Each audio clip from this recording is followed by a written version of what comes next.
She thought she found paradise, but it turned into a nightmare.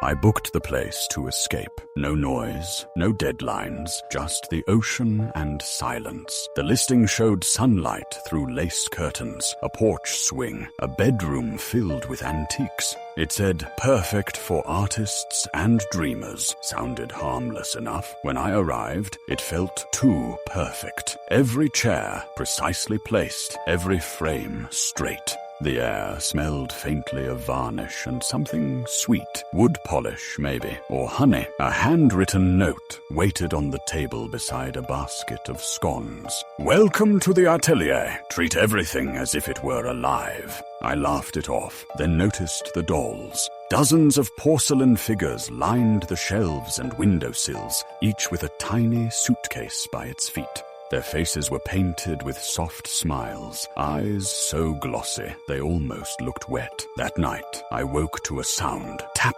shuffle, tap. The rocking chair in the corner moved on its own. The dolls now faced the bed. I told myself I was imagining it, just the ocean breeze, but I didn't sleep after that. Morning sunlight didn't help.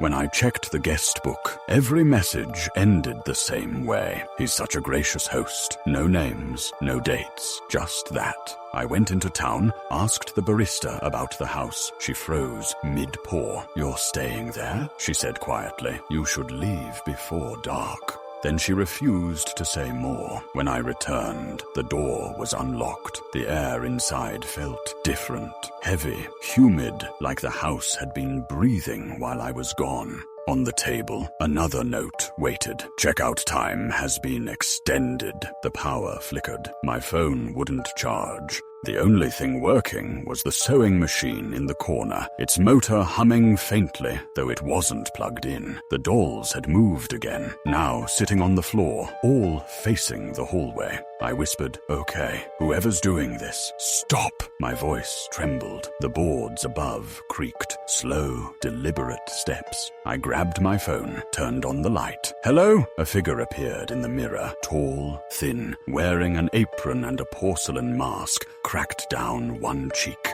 He lifted something long and glinting, a needle. I stumbled back, knocking a doll from the shelf. It shattered, and inside wasn't porcelain. It was soft, stuffed with hair, human hair. I gagged. Inside its dress was a faded photo of a smiling woman standing in this very room.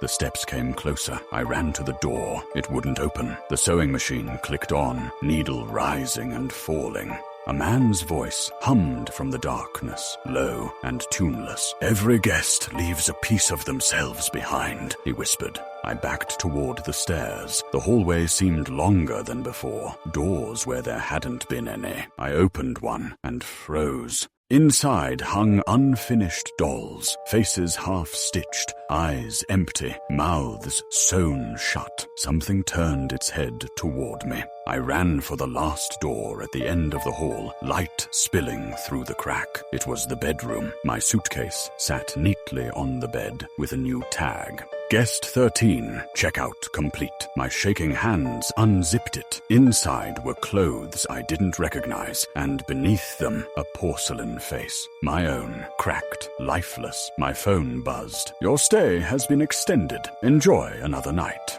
I turned as the air shifted behind me. The Dollmaker stood in the doorway, the needle glinting under the lamp's faint light. "Hold still," he murmured. "It'll only take a stitch." The video cuts out there. The last sound you hear is the needle striking the table over and over, like a heartbeat slowing to silence. Like, comment, book another night, and subscribe.